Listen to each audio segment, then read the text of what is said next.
Here's a paraphrased version of your video script, maintaining the same writing and articulating style while subtly shifting word order. In the autumn of 1798, 17 travelers vanished along a 20-mile stretch of Kentucky's Wilderness Road in the southeastern part of the state. Each disappeared without a trace, leaving behind only abandoned horses and scattered belongings that offered no clues about their fate. What truly makes these disappearances chilling isn't merely their number, but the fact that local authorities deliberately buried every record of the subsequent investigation. For over 2 centuries, the truth about the Hardin family farm remained hidden within sealed court documents until a county clerk's discovery in 1987 unveiled the most disturbing case of organized murder in early American frontier history. The documents detail a killing operation so methodical, so perfectly disguised as Christian charity, that it operated for 8 years undetected. Before we continue with the story of the farm that became Kentucky's first house of horrors, be sure to subscribe to our channel and hit that notification bell. We're about to uncover secrets that powerful families attempted to keep buried forever. And tell us in the comments what state you're listening from. We love hearing from our community of mystery seekers. The discovery that would eventually expose the Hardin family's crimes began not with screams in the night, but with the simple act of bureaucratic housekeeping in a dusty courthouse basement. Southeastern Kentucky in 1798 was a land caught between civilization and wilderness, where the promise of prosperity drew thousands westward along treacherous mountain paths. The Wilderness Road, carved through the Cumberland Gap by Daniel Boone 2 decades earlier, had become the primary artery for settlers moving west from Virginia and the Carolinas.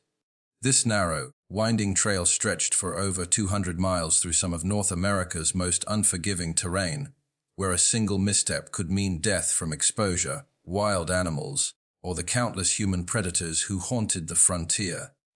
Along this treacherous path, dozens of small communities had sprouted like wildflowers after rain, each one a beacon of hope for families seeking new beginnings in the untamed frontier.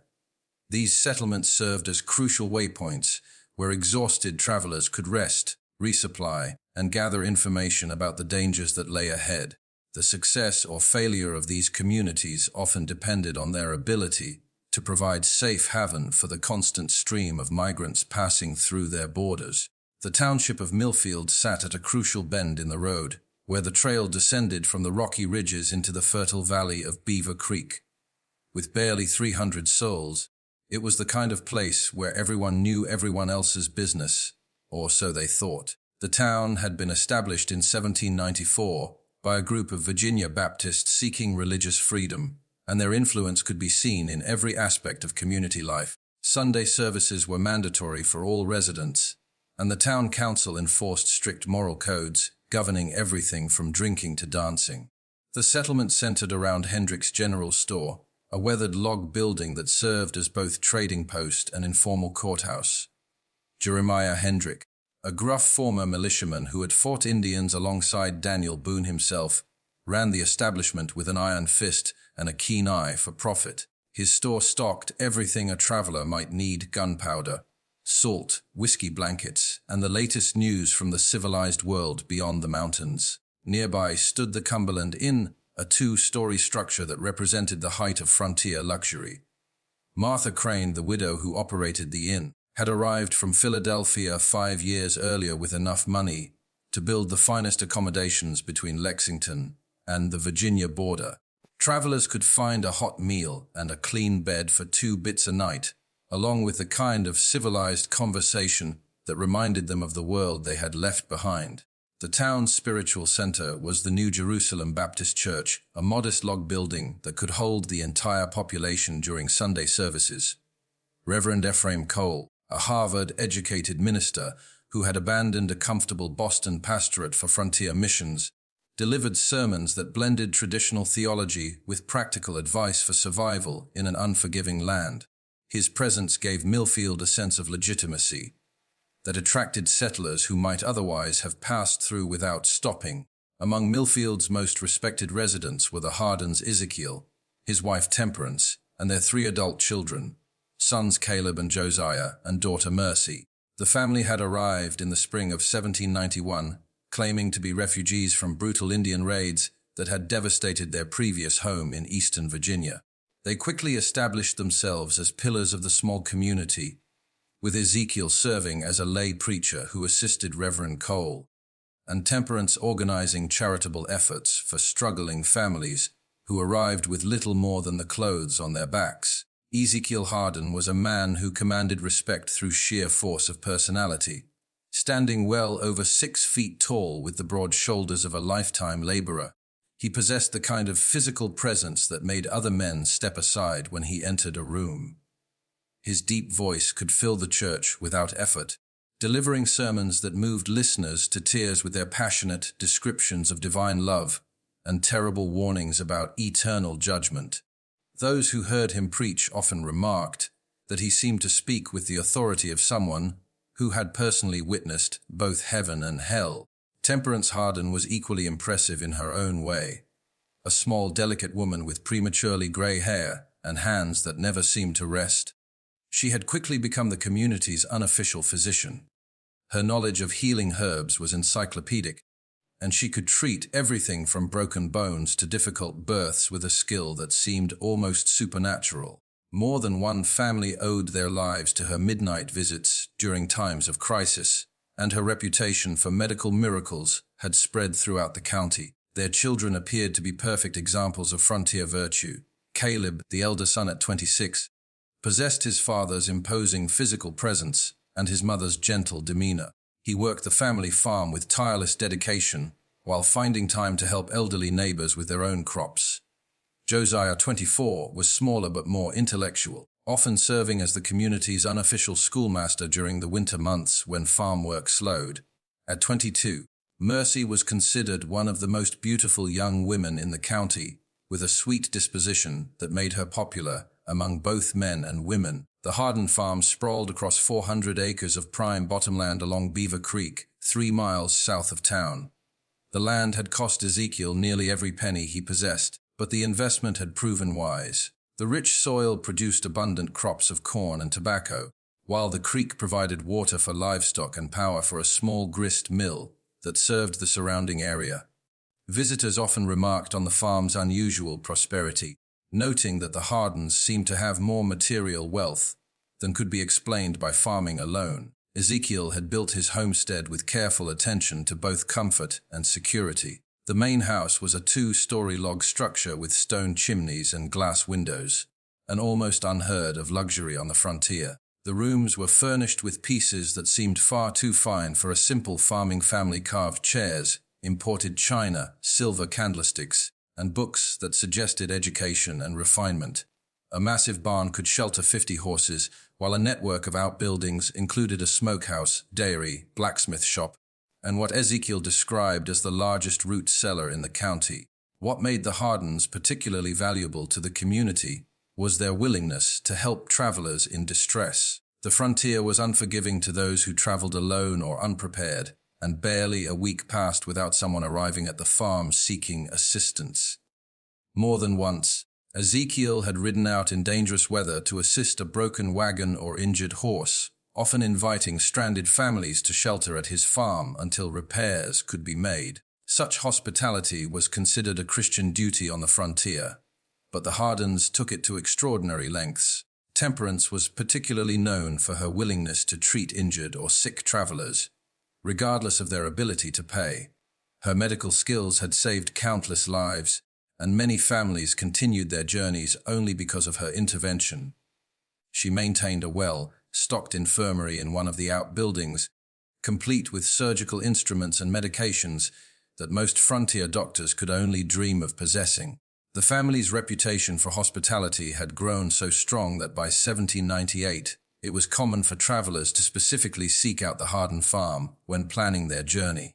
Local guides regularly directed parties toward Beaver Creek, assuring them that the Hardins would provide fair prices for supplies and safe shelter for the night. The family's guest book, which Mercy maintained with careful attention to detail, recorded hundreds of visitors over the years: merchants, ministers, families, and solitary adventurers who had found refuge at the prosperous farm.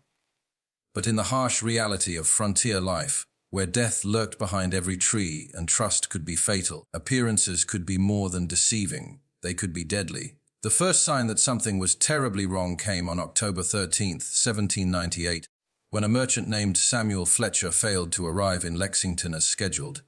Fletcher was no ordinary traveler.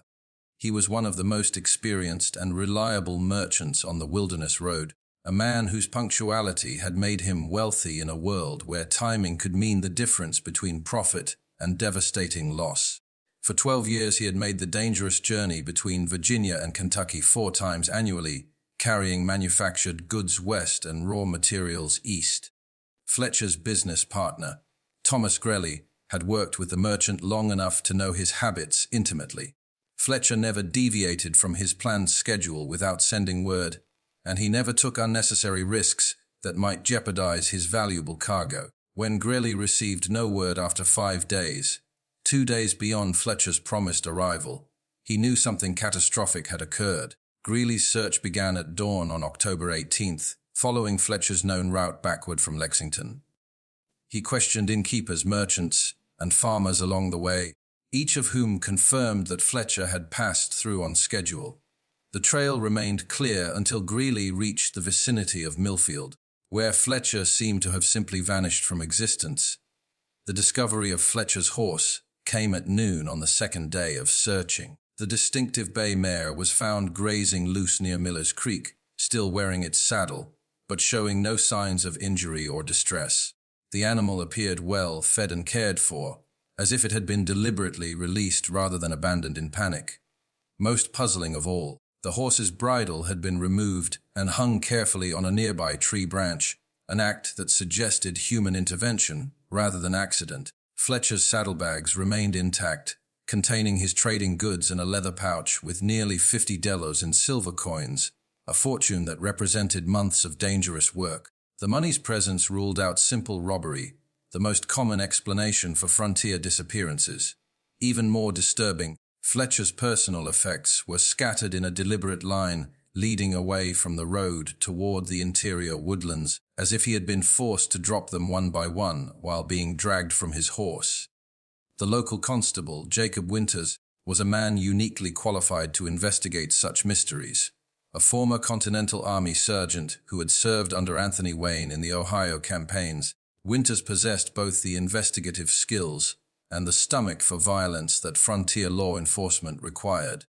He had seen enough death and deception to know that the most obvious explanations were often the most wrong, and Fletcher's disappearance struck him as anything but ordinary. Winters organized a search party within hours of Greeley's report, gathering 12 of Millfield's most capable men for what he knew would be a difficult and potentially dangerous investigation. The searchers included Henrik Johansson, a Swedish immigrant whose tracking skills rivaled those of the local Indians, and Benjamin Stokes, a former bounty hunter who knew every hiding place within 50 miles of town. What the search party discovered defied all rational explanation. Fletcher's trail led clearly toward the Hardin farm, marked by torn fabric caught on thorns and occasional drops of what appeared to be blood. The signs suggested that the merchant had been alive, but injured when he left the road, possibly struggling against captives who were forcing him deeper into the wilderness. But at the exact boundary of Hardin property, every trace of Fletcher's passage simply ceased to exist. The searchers spent hours examining the area where the trail ended, looking for any sign that might indicate Fletcher's fate. They found nothing, no disturbed earth, no hidden blood, no evidence of struggle. It was as if Samuel Fletcher had been lifted from the ground by invisible hands and carried away into thin air. Even Henrik Johansson, whose tracking abilities were legendary, admitted defeat when confronted with such a complete absence of evidence. When Winters questioned Ezekiel Hardin about the missing merchant, the patriarch's response was both cooperative and strangely rehearsed. Yes, Fletcher had stopped at the farm on October 13th, arriving just before sunset and seeking directions to a shortcut that would save him a day's travel to Lexington. Ezekiel had warned him against taking unfamiliar trails, especially with valuable goods and winter weather approaching, but Fletcher had insisted on trying the route. The merchant had been polite but hurried, declining Temperance's offer of a hot meal and a warm bed in favor of pressing on while daylight remained. According to Ezekiel, Fletcher had seemed nervous and distracted, constantly checking his saddlebags and looking over his shoulder as if expecting pursuit. When asked about this behavior, Fletcher had mentioned seeing strange men following him since leaving Virginia, but had dismissed Ezekiel's suggestion that he remain at the farm until a larger party could escort him to safety. The last the family had seen of him, Fletcher was riding north toward the ridge country, determined to find his shortcut despite growing darkness and threatening weather. Ezekiel's account was corroborated in exact detail by his entire family, each member providing identical descriptions of Fletcher's visit. They remembered his urgency, his dismissal of their warnings, even his precise words when declining their hospitality. Temperance recalled that the merchant had complained of stomach problems and had accepted a small bottle of her herbal medicine before departing. Caleb had offered to escort Fletcher to the ridge trail, but the merchant had refused, claiming that his business was too urgent for delays. Their consistency should have been reassuring to Constable Winters. Instead, it struck him as unnaturally perfect, like a story that had been carefully rehearsed and practiced until every detail was fixed in memory. Real witnesses, in Winters' experience, always contradicted each other on minor points while agreeing on major ones. The Hardin's account was too polished, too complete, too free of the small inconsistencies that marked genuine testimony.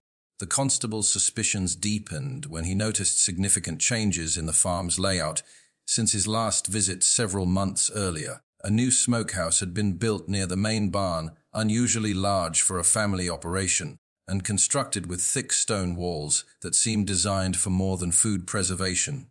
Fresh earth surrounded several outbuildings, as if extensive digging projects had recently taken place. Most peculiar of all, the family's root cellar appeared to have been substantially enlarged, with new timber supports visible around an entrance that now seemed large enough to accommodate a wagon. When Winters asked about these improvements, Ezekiel explained that the family had enjoyed an exceptionally profitable harvest and had decided to invest in better facilities for storing and processing their crops. The enlarged root cellar was necessary for the increased volume of vegetables and preserved foods they planned to sell in Lexington, while the new smokehouse would allow them to cure meat for both family use and commercial sale. The explanations were reasonable and well delivered, but something in Ezekiel's manner suggested he was choosing his words with unusual care. Most disturbing of all, the family's usual warmth seemed forced during Winter's visit. Their famous hospitality carried an undercurrent of nervous energy that the constable couldn't ignore. Temperance's hands shook slightly as she served coffee, and Mercy kept glancing toward her father, as if seeking approval for every word she spoke. Even Caleb and Josiah, normally confident and outgoing young men, seemed subdued and watchful in ways that suggested they were hiding something significant. But without concrete evidence of wrongdoing, there was little Constable Winters could legally do.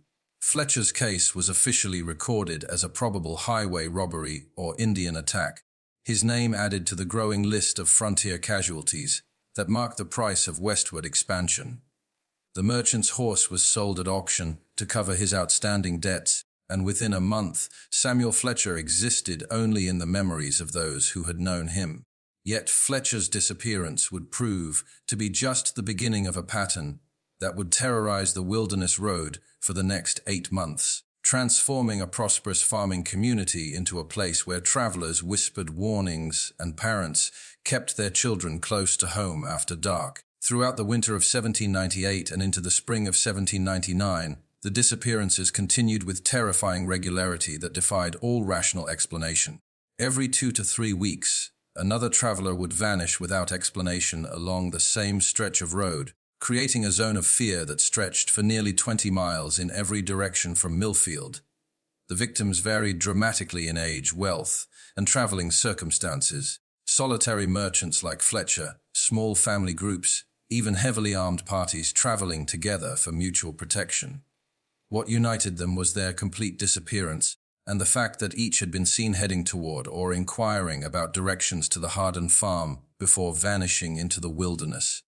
Dr. Marcus Cromwell disappeared in November during his journey from Richmond to to establish a medical practice in Louisville. The 43-year-old physician had been carrying his entire life's work in the form of medical instruments, books, and supplies worth over $300, an investment that represented years of saving and planning. His wagon had been found overturned near Devil's Fork, 3 miles from the Hardin farm, with the contents scattered but apparently untouched. Local authorities assumed that Cromwell had been thrown from his seat during an accident and had wandered into the wilderness in a state of confusion, eventually dying of exposure. The explanation seemed reasonable until searchers discovered that Cromwell's medical bag was missing from the wreckage. The leather satchel contained surgical instruments of exceptional quality, including a bone saw and amputation kit that would be invaluable to anyone attempting to practice frontier medicine. No wild animal would have taken such items, and ordinary thieves would have been more interested in the coins and trade goods that remained scattered around the crash site. The Henley family vanished in December during one of the worst blizzards in recent memory. Jonathan Henley, his wife Elizabeth, and their 2 young children had been seeking shelter when their wagon became mired in a snowdrift only half a mile from the Hardin farm. According to Ezekiel's subsequent account, the family had never reached his property despite the short distance, presumably becoming lost in the storm and freezing to death in the wilderness. Their bodies were never found despite extensive searches conducted when the weather cleared. What made the Henley case particularly disturbing was the discovery of their wagon a week after the storm. The vehicle had been pulled from the snowdrift and abandoned beside the road, cleaned of snow and apparently searched thoroughly. The family's clothing and personal belongings were gone, but their food supplies and tools remained untouched.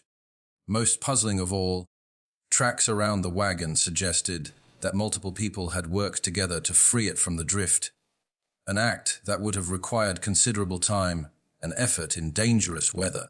January brought the disappearance of Reverend Nathan Cross, a circuit preacher carrying donations for a new church in Frankfurt. Cross was known throughout the region for his powerful sermons and his fearless travels through even the most dangerous areas of the frontier. The 50-year-old minister had survived Indian attacks, bandits, and countless natural hazards during 15 years of preaching, making his disappearance particularly shocking to communities that had come to view him as indestructible. Cross's horse was found 3 days after his disappearance, still carrying saddlebags that contained nearly 200 in church donations. The money's presence ruled out robbery as a motive, but raised disturbing questions about what kind of threat could have overcome such an experienced and resourceful man.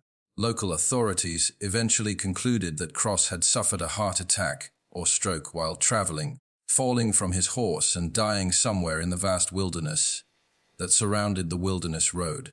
Each disappearance followed the same inexplicable pattern. Abandoned horses found grazing loose or tied to trees, scattered personal belongings suggesting sudden violence or struggle, and trails that led inevitably toward Hardin property before vanishing completely.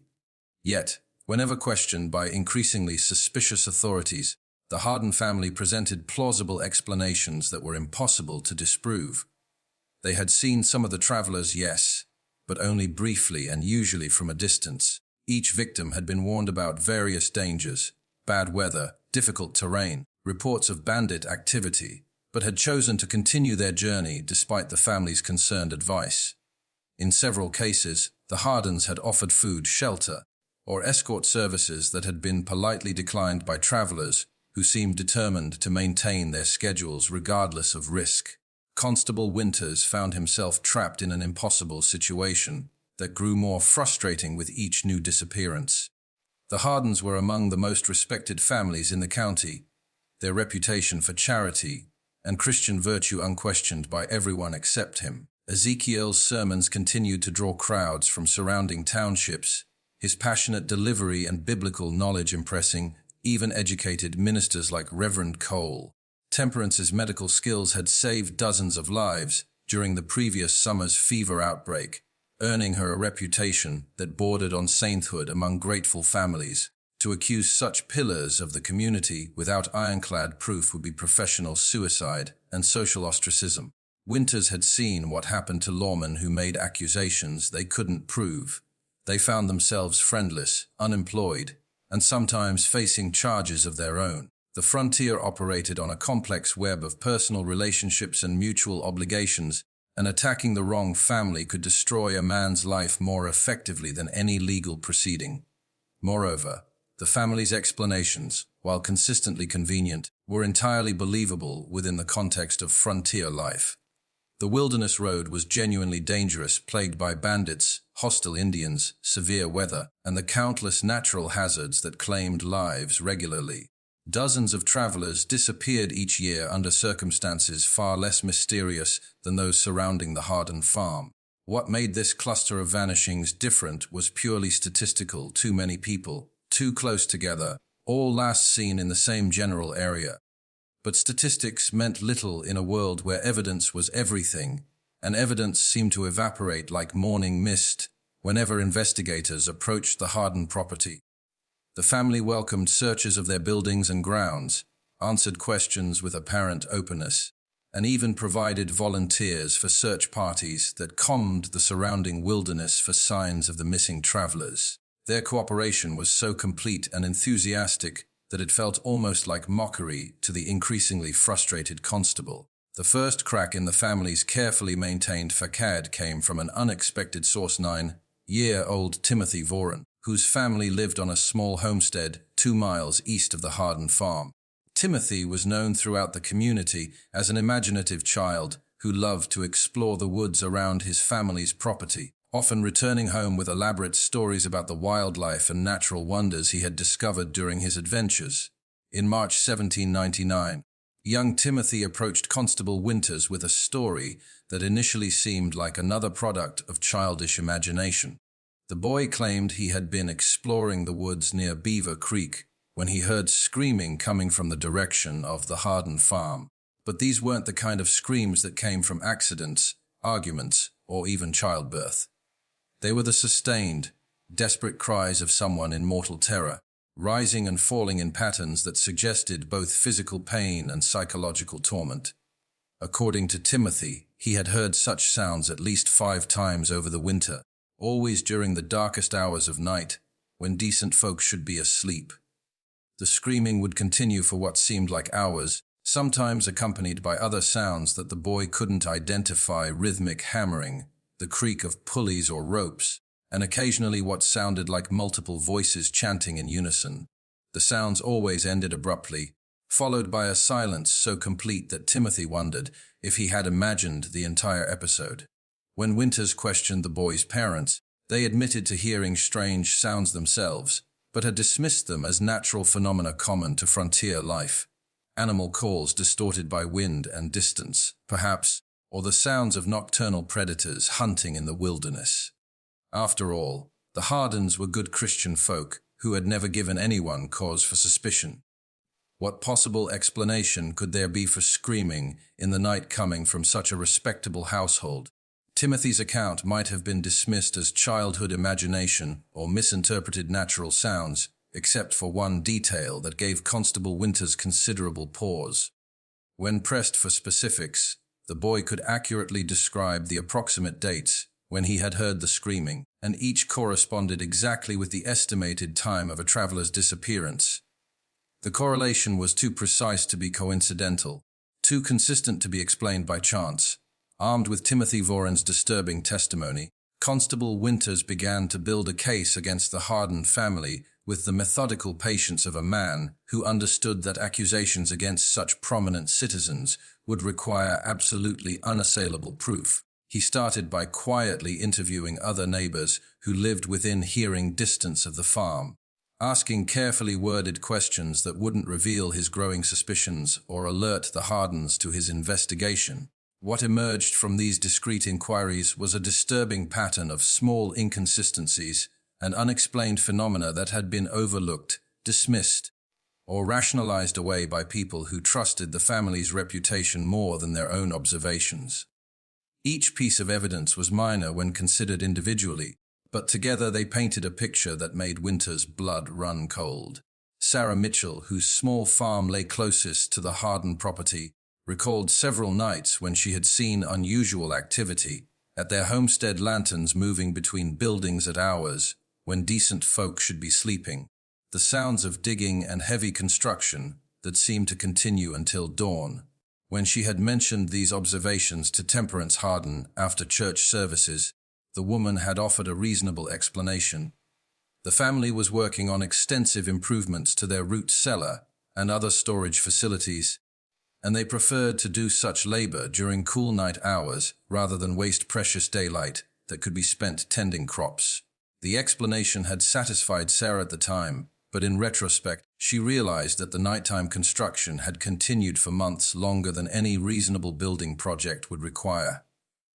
Moreover, she had never seen evidence of the massive amounts of excavated earth that such extensive digging should have produced. When pressed by Winters for more details, Sarah admitted that the sounds had often been accompanied by what seemed like muffled voices and occasionally what might have been cries of pain or distress. Old Henrik Johansson, whose farm bordered the Hardin property to the north, reported findings that I've aimed for subtle shifts in sentence structure and word order while preserving the original's descriptive tone and flow. Do you want to continue paraphrasing the rest of the script, or perhaps focus on a specific section? Were even more troubling.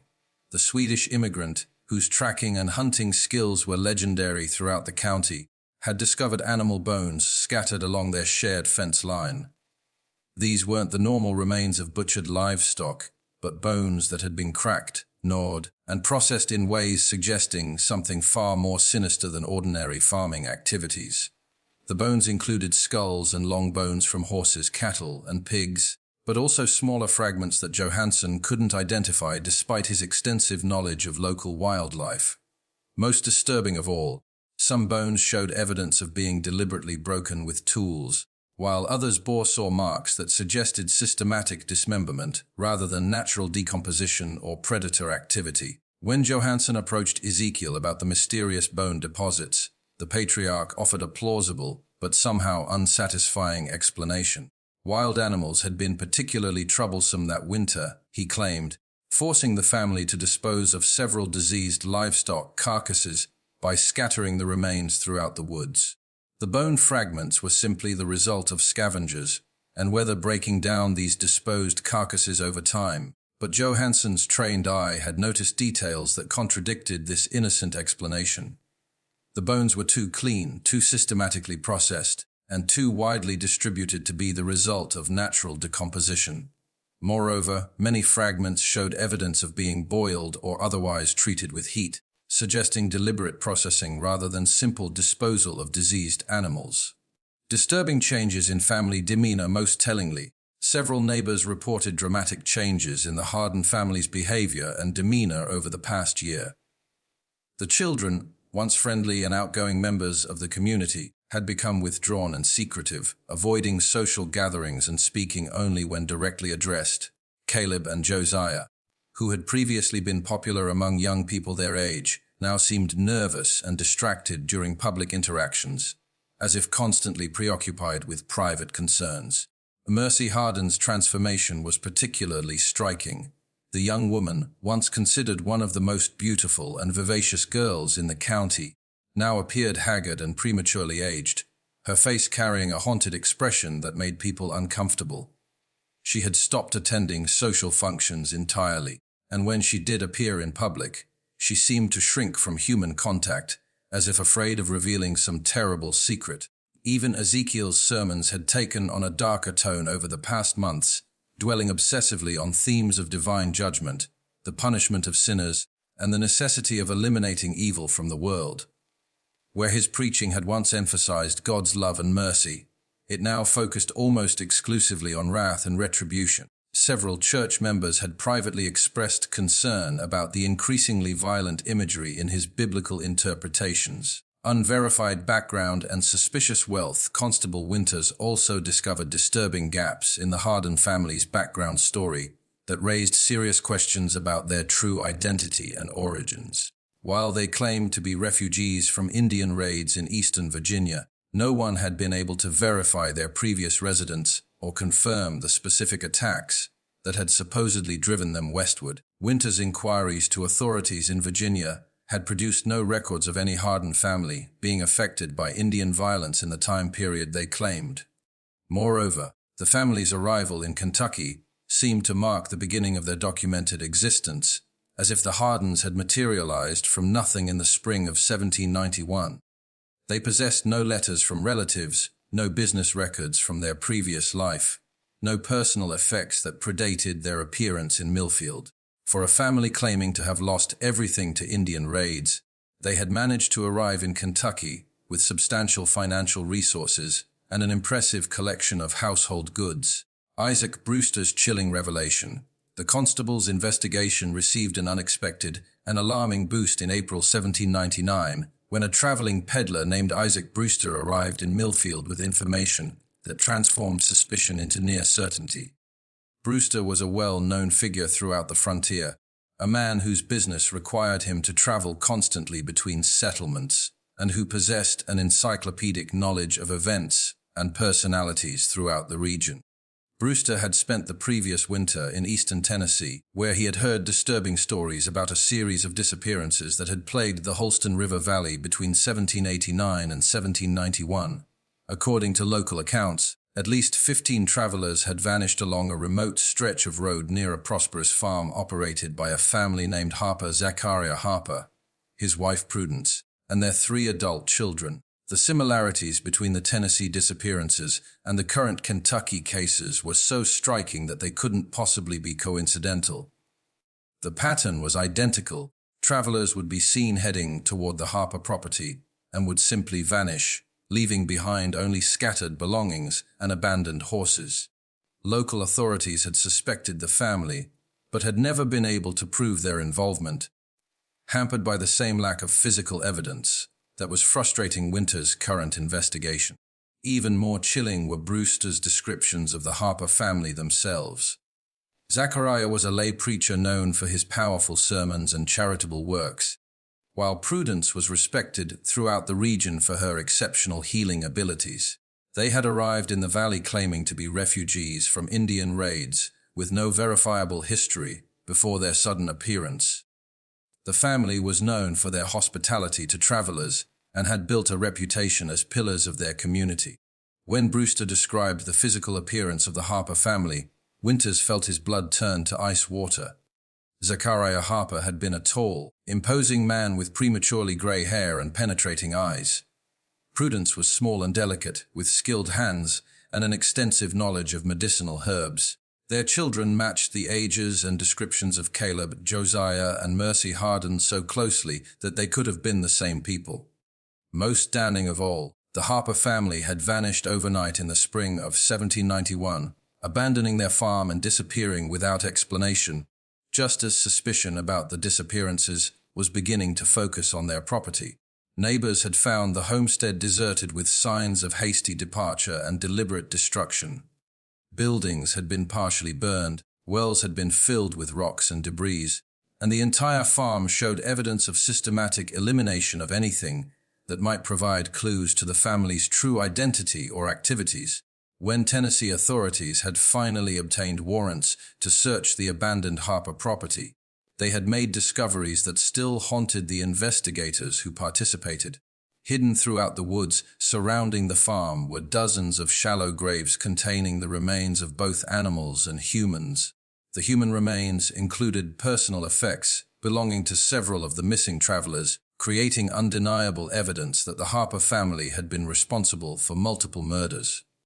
But by then, the killers had vanished completely, leaving behind only their crimes and the mystery of their true identities. A 6-month manhunt had failed to locate any trace of the Harper family, and the case had eventually been closed with the assumption that they had either died in the wilderness or fled to territories beyond the reach of American law. The staggering implications of Brewster's story. The implications of Brewster's revelations were staggering and terrifying. If his account was accurate, the Hardin family were not merely local criminals who had committed a few opportunistic murders. They were experienced serial killers who had perfected their methods over years of practice, moving from region to region when suspicion grew too strong and leaving behind a trail of bodies that stretched across multiple states. Even worse, Their current operation in Kentucky appeared to be far more sophisticated and successful than their previous activities in Tennessee. They had learned from their mistakes, developed better methods of disposing of evidence, and created a more convincing cover identity that had allowed them to operate undetected for 8 years. The number of victims in Kentucky likely far exceeded those in Tennessee, representing one of the most extensive killing sprees in American criminal history. The weight of Isaac Brewster's testimony pressed down on Constable Winters like a physical burden, but he knew that, compelling as the evidence might be, it would not be sufficient to secure convictions against the Hardin family in a court of law. Frontier justice moved deliberately, and judges required ironclad physical evidence before authorizing arrests that could destroy innocent lives and tear apart established communities. The constable needed proof that would stand up under the scrutiny of skeptical attorneys and suspicious juries. Evidence that could not be explained away or dismissed as coincidence. Mercy Hardin's confession, the breakthrough he desperately needed, came from the last source. He would have expected Mercy Hardin herself. On the night of May 22, 1799, the 22-year-old woman appeared at Winter's cabin like a ghost materializing from the darkness, her face streaked with tears, and her hands trembling with barely controlled terror. What she told him during the next 3 hours would finally expose the full horror of what had been happening at the Hardin farm, and provide the evidence necessary to bring Kentucky's most notorious family of killers to justice. According to Mercy's devastating confession, her family had been systematically murdering travelers for over 8 years, beginning just months after their arrival in Kentucky. But what made her testimony truly horrifying was not just the scope of their crimes, but the methodical, almost ritualistic way in which the murders had been planned and executed. The killing operation, as Mercy described it, was far more sophisticated than Winters had imagined possible. Her father, Ezekiel, had convinced the family that they were carrying out God's work by eliminating what he called unworthy souls, who traveled the frontier roads. The murders weren't random acts of violence driven by greed or opportunity, but carefully planned executions that served both what Ezekiel claimed was divine justice and the family's increasingly elaborate material needs. The valuation and execution process. The process began with what the family called evaluation. When promising targets approached the farm, travelers with valuable goods, significant amounts of money, or skills that the family coveted, Ezekiel would engage them in seemingly innocent conversation designed to assess their moral character. He would ask about their reasons for traveling, their families, their business dealings, and their religious beliefs, all while presenting himself as a concerned Christian neighbor, worried about their safety. Based on these conversations, Ezekiel would determine whether each traveler deserved what he called judgment. The wealthy were automatically guilty of greed and materialism. Educated individuals were condemned for pride and intellectual arrogance. Families traveling with young children were accused of recklessly endangering innocent lives. Even ministers and missionaries could be found guilty of false piety or doctrinal errors that marked them as heretics deserving death. Once Ezekiel had pronounced his secret verdict, the family would spring into action with the precision of a military operation. They would invite the condemned travelers to stay the night, citing concerns for their safety on dangerous roads or offering assistance with repairs to wagons or equipment. The family's reputation for hospitality made such invitations almost impossible to refuse, especially during bad weather or when travelers were genuinely in need of help. The doomed visitors would be welcomed into the main house and treated to what appeared to be genuine frontier hospitality. Temperance would prepare elaborate meals showcasing her cooking skills, while the children would entertain guests with music, conversation, and displays of their education and refinement. The evening would conclude with family prayers led by Ezekiel, whose powerful voice and biblical knowledge impressed even skeptical visitors.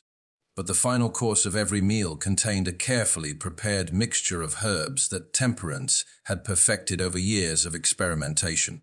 The drug cocktail was virtually undetectable when mixed with strong coffee or whiskey, producing effects that mimicked natural exhaustion after a long day of travel. Victims would gradually become drowsy and disoriented. Accepting the family's suggestion, that they retire early to recover their strength for the next day's journey. The underground chambers and courtroom. The drugged travelers would awaken to find themselves bound and helpless in the farm's underground chambers, a complex network of rooms and tunnels that had been excavated far beyond what any normal root cellar would require.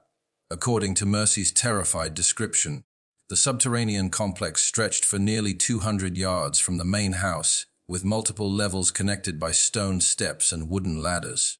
The largest chamber served as what Ezekiel called his courtroom, a grotesque parody of legal proceedings, complete with a makeshift judge's bench carved from limestone, iron shackles set into the stone walls, and religious symbols that had been perverted into instruments of terror.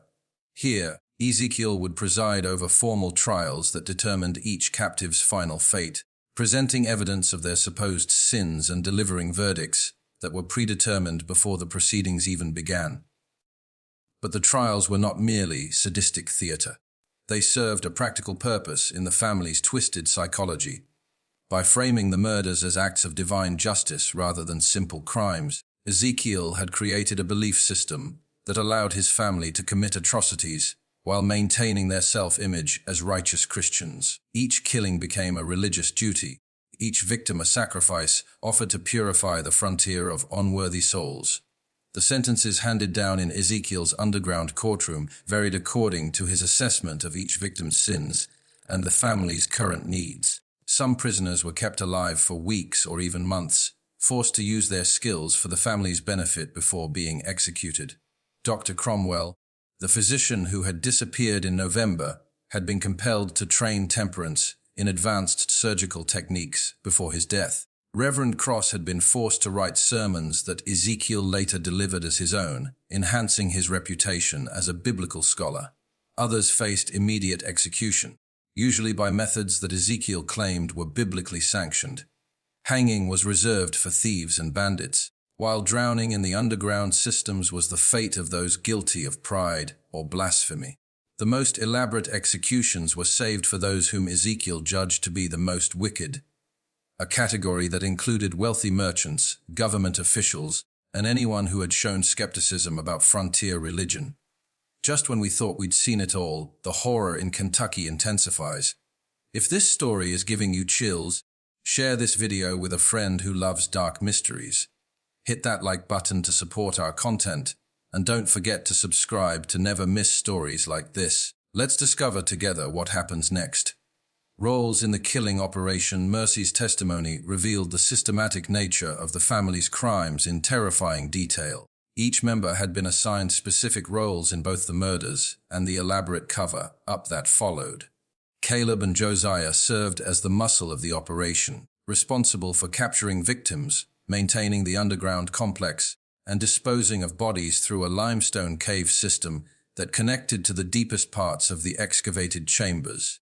Their size and strength made them ideal for the physical demands of moving unconscious prisoners and heavy loads of earth and stone. Mercy herself had been forced to serve as the family's record keeper, maintaining detailed ledgers that documented every victim's identity, possessions, and method of disposal. Her careful handwriting filled dozens of notebooks with information that read like a merchant's inventory, except that the goods being catalogued were human lives and the transactions were murders. Each entry included the victim's name, age, appearance, estimated wealth, and personal belongings, along with notes about their final words and behavior during their imprisonment. Temperance's role was perhaps the most crucial to the operation's success. In addition to preparing the drugs that incapacitated victims, she served as the family's medical expert, keeping prisoners alive when their skills were needed and ensuring that executions proceeded without complications that might create evidence. Her knowledge of anatomy, gained through years of frontier medical practice, had been perverted into expertise in torture and murder. Most chilling of all, Temperance had developed what she called treatments for prisoners who proved uncooperative or attempted to escape. These punishments were designed to break the will without causing death, using techniques that combined her medical knowledge with psychological torture. Prisoners who refused to comply with the family's demands would find themselves subjected to calculated doses of pain and terror, until they became completely submissive. Elaborate disposal and deception, the family's success in avoiding detection had depended on more than just careful planning. It required an elaborate system of disposal and deception that eliminated all evidence of their crimes. Bodies were never buried on the farm property itself, but were instead transported through the cave system to remote limestone caverns that lay several miles from the homestead. These natural chambers provided perfect conditions for decomposition, while their distance from the farm made discovery virtually impossible. Personal belongings were sorted with the efficiency of experienced merchants. Valuable items, money, jewelry, fine weapons, and tools were either kept by the family or sold in distant markets where they couldn't be traced to missing persons. Less valuable objects were carefully scattered along roads throughout the region, creating false trails that suggested robbery or Indian attacks. Even victims' clothing was processed systematically, with useful garments kept for the family's use, while distinctive items were destroyed to prevent identification. The horses presented a particular challenge, since they were both valuable and easily recognized by people familiar with the victims. The family had developed relationships with unscrupulous horse traders in distant counties, who asked no questions about the animals' origins. By selling the horses far from where their owners had disappeared, the Hardins created additional false trails that further confused investigations. But perhaps the most ingenious aspect of their deception was the way they used their charitable activities to deflect suspicion. Every act of kindness, every medical treatment provided by Temperance, every sermon delivered by Ezekiel served dual purposes. They genuinely helped the community while creating a reputation that made the family virtually above suspicion. Who would believe that people who saved lives during epidemics could be responsible for systematic murder? Expanding operations and Mercy's breaking point, the family had even developed contingency plans for different types of investigations.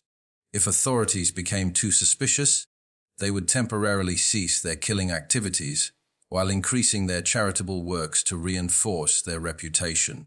They had identified several escape routes that would allow them to abandon the farm quickly if discovery seemed imminent, just as they had done when leaving Tennessee years earlier. According to Mercy, the family had been planning to expand their operations significantly. They had identified several other remote farms along the Wilderness Road, where similar trials could be conducted, creating a network of killing sites that would allow them to operate with even greater impunity. The ultimate goal was to establish what Ezekiel called courts of divine justice throughout the frontier, eliminating unworthy travelers on a scale that would reshape the moral character of the entire region. But what finally drove Mercy to confession was not moral awakening or sudden conscience. It was terror for her own life. She revealed that Ezekiel had grown increasingly paranoid about potential discovery and had begun to view anyone who might pose a threat as deserving of judgment.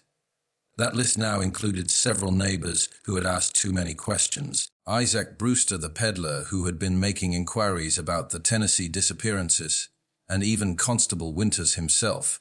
More immediately terrifying, Mercy disclosed that another victim was currently being held in the underground chambers, a traveling surveyor named William Patterson, who had been captured 3 days earlier and was scheduled for trial the following night. But Patterson was not the only prisoner in the family's custody.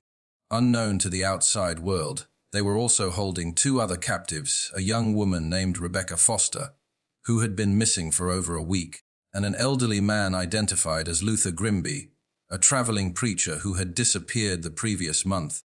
The revelation that multiple victims were being held simultaneously showed how confident the family had become in their methods, and how dramatically they had escalated their activities. What had begun as opportunistic murders of isolated travelers had evolved into something approaching an industrial killing operation, with prisoners being held, sorted, and executed according to an elaborate schedule that treated human life as raw material for the family's twisted purposes. The raid and discovery Winters realized that time had run out for careful investigation and legal procedures. If Mercy's information was accurate, innocent people were going to die within hours, unless immediate action was taken. But he also knew that a direct confrontation with the Hardin family would be extraordinarily dangerous. They were armed, prepared for resistance, and operating from a fortified position that they had spent years perfecting for exactly this type of situation. Constable Winters faced the most difficult decision of his law enforcement career. Knowing that every choice carried deadly consequences, he could attempt to arrest the Hardin family single-handed, risking not only his own life but potentially alerting them to escape before their current victims could be rescued. Alternatively, he could ride to Lexington for reinforcements, almost certainly condemning Patterson, Foster, and Grimby to death while giving the Hardins time to destroy evidence and flee to another territory where they could resume their killing spree. The choice became easier when Winters realized he wouldn't have to act alone. Henrik Johansson, the Swedish farmer whose suspicions had been growing for months, volunteered immediately when approached for assistance. The immigrant's military experience in the Swedish army and his intimate knowledge of the local terrain made him an invaluable ally for what would essentially be a combat operation. Isaac Brewster also volunteered his services, driven by guilt over his failure to expose the Harper family's crimes in Tennessee years earlier. The peddler's knowledge of the family's previous methods and his experience with frontier violence would be crucial in anticipating their likely responses to attack. Two other men from town, Benjamin Stokes, the former bounty hunter, and Daniel Crawford, a veteran of Indian fighting, completed the hastily assembled rescue party. The plan they developed was necessarily simple but extremely dangerous. The group would approach the Hardin farm after midnight on May 23rd, using darkness and surprise to overcome the family's defensive advantages. Their primary objective was rescuing the imprisoned victims, with capturing the killers being a secondary consideration. If the Hardins could not be taken alive, the rescuers were prepared to use whatever force necessary to prevent their escape. Mercy provided crucial intelligence about the farm's layout and the family's likely defensive positions. The underground complex had only two entrances, the main access through the enlarged root cellar and a concealed emergency exit that emerged in the woods nearly a quarter-mile from the main house. The family kept weapons cached at both locations, and Ezekiel had drilled his sons in defensive tactics designed to hold off attackers long enough for the family to escape through the cave system. The approach to the farm required crossing nearly a mile of open ground that would leave the rescuers completely exposed if detected. Johansson's tracking skills proved invaluable in identifying a route that used creek beds and tree lines to provide maximum concealment. The group moved with the silence of experienced hunters, each man understanding that discovery would likely mean death for both themselves and the prisoners they were trying to save. What they discovered when they reached the Hardin property exceeded their worst expectations and confirmed that Mercy's testimony had actually understated the scope of her family's crimes. The farm showed clear evidence of recent excavation work far beyond what any normal agricultural operation would require. Piles of earth and stone were scattered throughout the property, while the smell of lime and decay hung in the air like a physical presence. The main house appeared normal from the outside, with warm light glowing in the windows and smoke rising from the chimneys. But as the rescuers drew closer, they could hear sounds that chilled their blood-muffled voices coming from beneath the ground, occasional screams that were quickly silenced, and the rhythmic sound of metal striking stone that suggested ongoing construction work in the underground chambers. Confrontation and horrific findings. The rescue operation began at precisely 200 a.m., when the raiders believed the family would be least alert and most vulnerable to surprise attack. Winters and Johansson approached the main entrance to the underground complex, while Stokes and Crawford positioned themselves to block the emergency exit. Brewster remained with the horses, ready to provide covering fire if the operation went wrong. The root cellar entrance proved to be far more elaborate than Mercy had described. What appeared from the surface to be a simple storage facility was actually a sophisticated fortification with multiple defensive positions and clear fields of fire. The Hardins had spent years preparing for exactly this type of assault, creating killing zones that would allow a small number of defenders to hold off a much larger attacking force. But the raiders' greatest advantage was complete surprise. The family had grown complacent after years of successful operation, never imagining that their carefully maintained cover could be penetrated by local law enforcement. When Winters and Johansson descended into the underground complex, they found Ezekiel and his sons completely unprepared for resistance, focused instead on the grisly business of preparing their current victims for execution. The rescue of the prisoners was both easier and more horrifying than the raiders had anticipated. They found William Patterson chained in a stone cell barely large enough for a man to stand upright, weak from days without adequate food, but alive and coherent. Rebecca Foster was in worse condition, showing signs of the treatments that temperance had used to break her resistance. Luther Grimby was barely conscious, his health broken by weeks of captivity and psychological torture. But the prisoners were not the only occupants of the underground complex.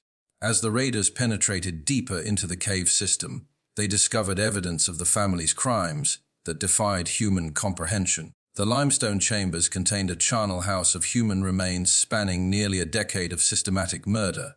Bones, clothing fragments, and personal effects were scattered throughout multiple rooms, creating an archaeological record of atrocity that would take weeks to fully catalogue. The physical evidence was overwhelming in both scope and detail. In addition to the human remains, the raiders found the detailed records that Mercy had described, written in her careful handwriting and organized with the precision of a merchant's ledger.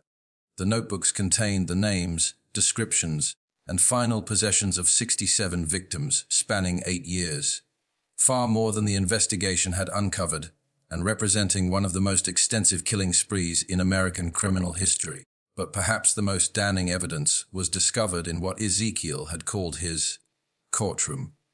The underground chamber contained not only the makeshift judge's bench and religious symbols that Mercy had described, but also a collection of personal trophies taken from victims. Scalps, jewelry, weapons, and other mementos were displayed like battle honors, creating a museum of murder that revealed the full extent of the family's sadistic pride in their crimes. The capture of the Hardin family proved to be swift but violent, as Ezekiel and his sons attempted to fight their way out of the underground complex rather than face the justice they had denied their victims. The patriarch showed no surprise at being discovered, instead launching into a rambling sermon about divine judgment and the righteousness of his mission. Even as gunfire echoed through the stone chambers, Caleb and Josiah fought with the desperate fury of men who knew they faced certain death if captured. Using their intimate knowledge of the cave system, they launched attacks from concealed positions.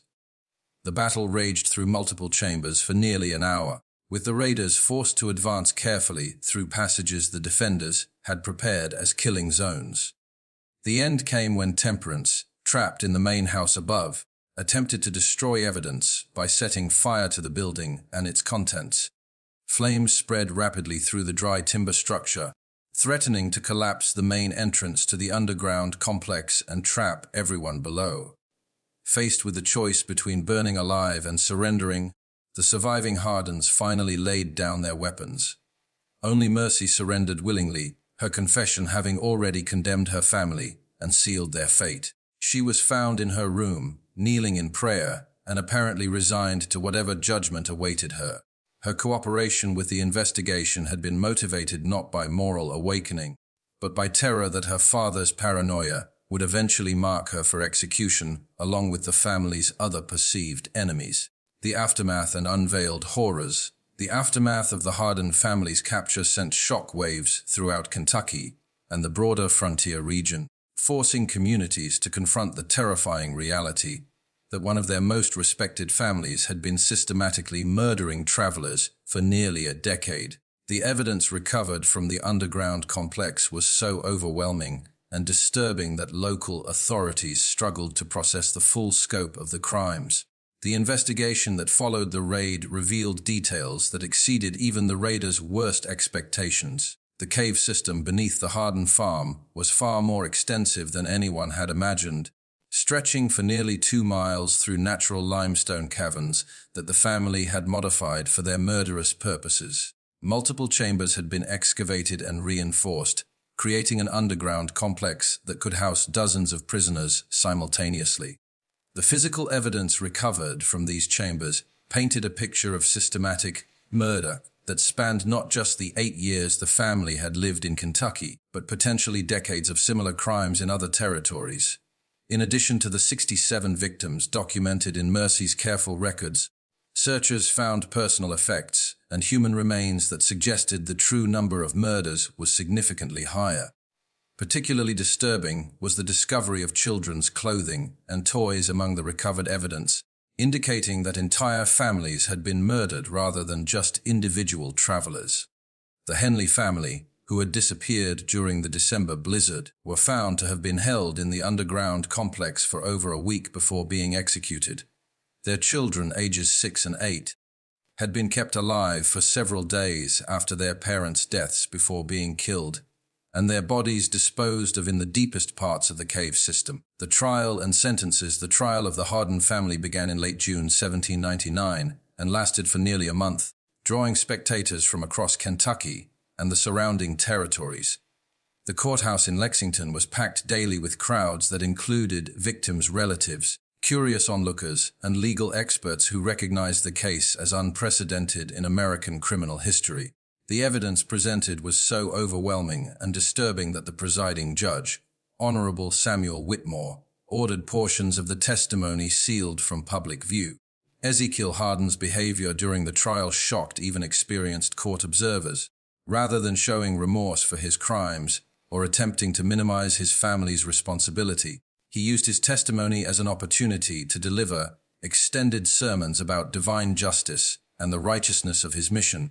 He claimed that every murder had been sanctioned by God as part of a holy war against sin and corruption on the frontier. According to Ezekiel's twisted theology, he and his family had been chosen as instruments of divine judgment, tasked with eliminating unworthy souls who posed a threat to the moral order of Christian civilization. The money and goods taken from victims weren't theft, but righteous compensation for their sacred work. The elaborate underground complex wasn't a prison, but a courthouse where God's justice was administered according to biblical principles. His wife and sons maintained their innocence despite overwhelming evidence, insisting they had been coerced into participating by Ezekiel's religious fanaticism and threats of violence. Temperance claimed that her medical knowledge had been used against her will to keep prisoners alive, while Caleb and Josiah testified that their father had convinced them they were fighting a holy war against agents of Satan who threatened their community. These claims were contradicted by extensive evidence, showing that all family members had participated willingly and enthusiastically in the murders.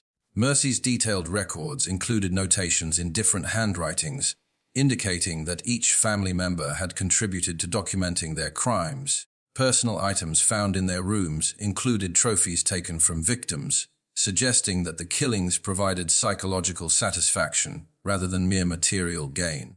Only Mercy Hardin expressed genuine remorse for her role in the murders, though her testimony revealed that her cooperation with authorities had been motivated primarily by fear rather than moral awakening. She provided crucial details about the family's methods and helped identify many of the victims whose remains had been found in the cave system.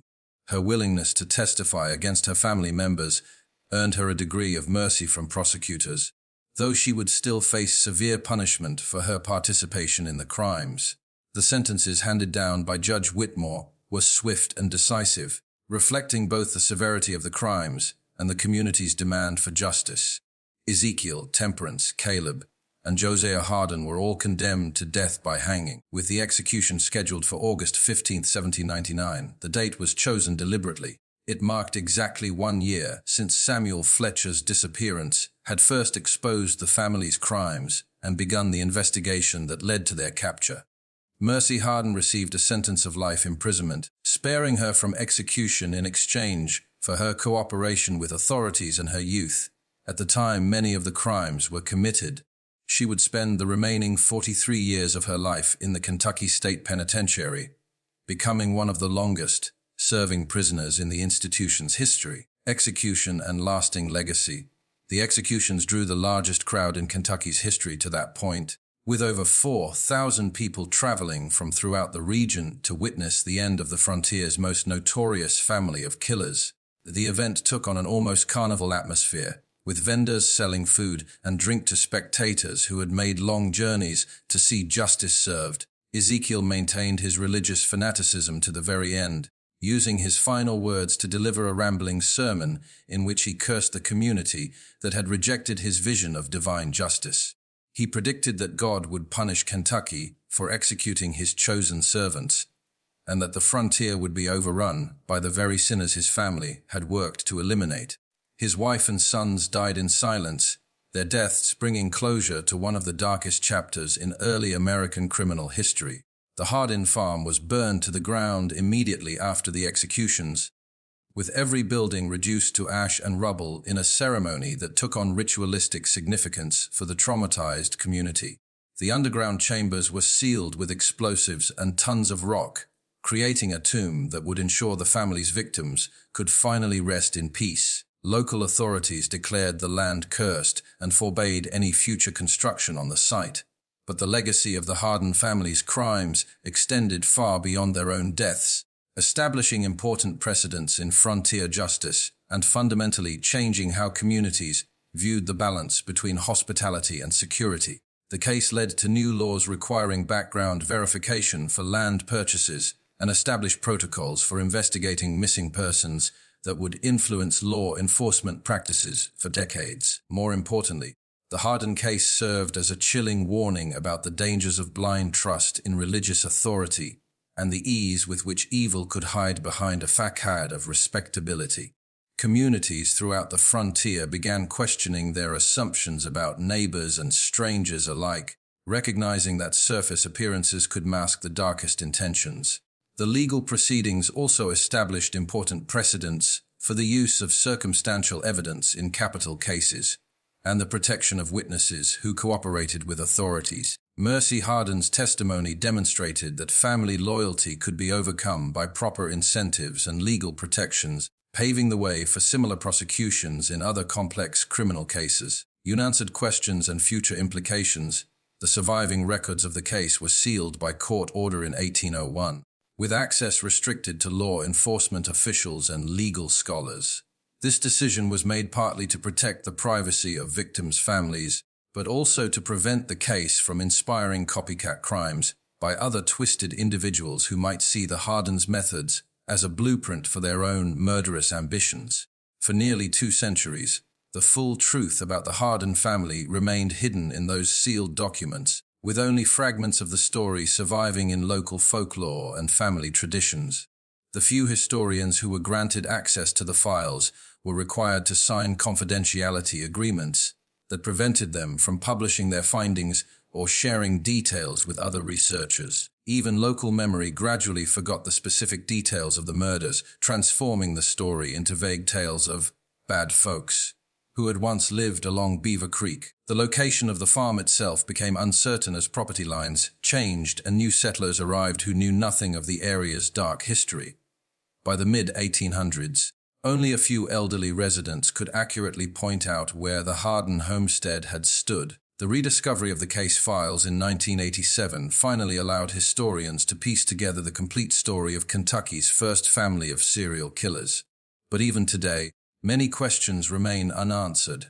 The cave system where the family disposed of their victims has never been fully explored, and authorities believe additional remains may still be hidden in the deepest passages that were too dangerous for 18th-century investigators to access. Modern forensic techniques could potentially reveal much more about the family's crimes, but the sealed caverns would be extremely difficult and expensive to excavate. Local authorities have shown little interest in reopening what they consider a historical matter, preferring to let the dead rest undisturbed rather than risk new revelations that might traumatize descendants of the victims. Perhaps most disturbing of all, the Hardin case has forced historians to reconsider other unexplained disappearances along frontier roads throughout the early American period. How many other respectable families might have been hiding similar secrets? How many missing travelers were victims not of random violence, natural hazards, or Indian attacks, but of carefully planned murders by people they trusted? The statistical analysis of frontier disappearances reveals troubling patterns that suggest the Hardin family may not have been unique. Clusters of vanishings near other prosperous, charitable families have been identified in Tennessee, Virginia, North Carolina, and Georgia during the same time period. While none of these cases have been definitively linked to systematic murder, the similarities are striking enough to warrant further investigation. The answers to these questions died with Ezekiel Hardin on that August morning in 1799. But the questions themselves serve as a chilling reminder that evil often wears the most innocent face. The greatest horrors in human history have frequently been committed by those who believe they were doing God's work. And the frontier period of American expansion created countless opportunities for such twisted individuals to operate with impunity. The Hardin case also highlights the vulnerability of isolated communities that valued reputation over evidence and trust over vigilance.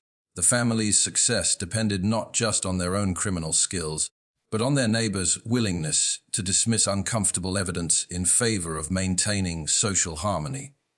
The price of that willingness was measured in human lives. This mystery shows us that the frontier justice of early America was often more complex and disturbing than traditional histories have acknowledged. The expansion westward created not just opportunities for honest settlers seeking new lives, but also perfect hunting grounds for predators who understood how to exploit the trust and desperation of vulnerable travelers. What do you think of this story? Do you believe everything was revealed about the Hardin family's crimes, or might there be even darker secrets still buried beneath the Kentucky soil? Could similar families have operated in other frontier regions without ever being discovered?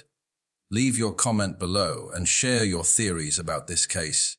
If you enjoyed this tale and want more horror stories like this, subscribe, hit the notification bell, and share with someone who loves mysteries.